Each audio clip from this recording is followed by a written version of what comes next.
എത്ര കൊല്ലം ടോട്ടൽ അഭിനയിച്ചു? ഞാൻ 58 കൊല്ലം സിനിമയിൽ. ആരുടെയൊക്കെ മക്കളായിട്ട് അഭിനയിച്ചിട്ടുണ്ട്? ഒരു വിധമൊക്കെ ആയി. കമലഹാസൻ, പിന്നെ ആദ്യം തന്നെ പ്രേംനസീറിൻ്റെ അമ്മയായി, ഇരുട്ടിൻ്റെ അഭിനയം. പിന്നെ തുടർന്ന് അഭിനയിക്കാൻ തുടങ്ങി.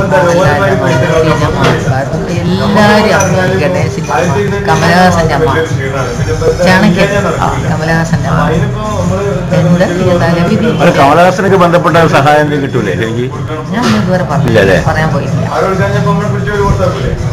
അത് അമ്മയാണ് എന്നെ അമ്മ സംഘടന രക്ഷിച്ചുകൊണ്ടിരിക്കുന്നത്. ഇപ്പോൾ ആകെ എത്ര സിനിമ അഭിനയിച്ചത്? 420 വീട്ടിൽ എഴുതി വെച്ചിട്ടുണ്ട്. 420 സിനിമ. ആദ്യം തന്നെ ഇരുട്ടിൻ്റെ ആത്മാവ്, ടി വാസുദേവൻ, പ്രേംനസീറിൻ്റെ അമ്മ, രാമുകാരേട്ടന്ന്. രാമുകാരേട്ടല്ലോ അതിന്റെ സംവിധാനം? അല്ലല്ല, രാമുകാരേട്ടൻ. ഒരു ക്ലാസ് ഉണ്ട്, ഒരു ക്ലാസ്. ഞാൻ പറയണം അങ്ങനെ. നാടകം വാസുപ്രദീപിന്റെ നാടകം എത്ര കാലം.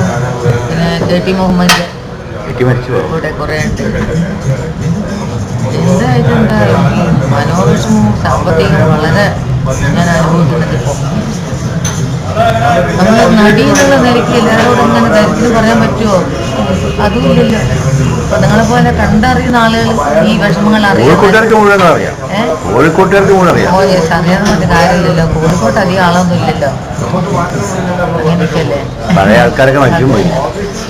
എനിക്ക് അങ്ങോട്ട് നിങ്ങളെ അങ്ങോട്ട് എന്തെങ്കിലും വന്നിട്ടുണ്ടെങ്കിൽ ഞാൻ നല്ല മിമിക്രി ആയിട്ട് വരാം.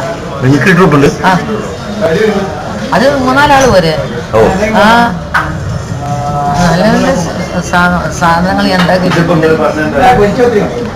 സിനിമേനെ പറ്റി ഒക്കെ.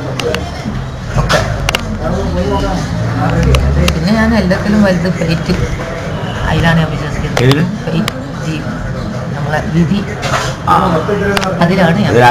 പറ്റില്ലല്ലോ. ഇല്ല ഇല്ല ഇല്ല, അതങ്ങനെയാണെന്നുണ്ടെങ്കിൽ ഇപ്പം മോൻ മരിക്കണം, അല്ലെ സത്യജിത്ത് മരിക്കണം. എൻ്റെ എല്ലാ ഇത് ഞാൻ വലുതാക്കി മോനെ മനസ്സിലൊതുക്കി ജീവിക്കണം. എന്തെടുത്ത് പറയാനാണ്. എനിക്കിപ്പോൾ എനിക്ക് ഒരു പൈസക്കാരത്തൊന്നും ആകണ്ട. എൻ്റെ ആ 2 കുട്ടികൾക്കൊന്നും ജീവിതം ഉണ്ടാകണം. ചെറുതിന് 15 വയസ്സായിരുന്നു, ചെറിയ മോന്. ആ 2 കുട്ടികൾക്ക് ഒരു ചെറിയ ജീവിതം, എന്തെങ്കിലും ഒരു ചെറിയ തൊഴിൽ ജീവിക്കുക, അത്രയും വേണ്ടി. എന്നാൽ അത് കണ്ടുകൊണ്ട് കണ്ടാളിയാണ് അത്ര എനിക്ക് വേണ്ടി.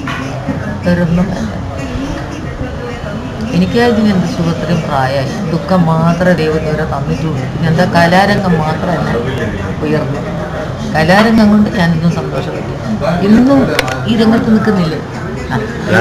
പറയാൻ പറ്റില്ല. ഇല്ല ഇല്ല ഇല്ല ഇല്ല ഇല്ല. അയ്യോ, അതെന്നെ അബ്ദുൽ ഖാദർ ഇറക്കി തന്നതിലേക്ക്. അദ്ദേഹത്തിൻ്റെ ദയവാണ് ഈ കാലാവധി. അല്ലെങ്കിൽ ഞാൻ ഒന്നും ആവില്ലായിരുന്നു.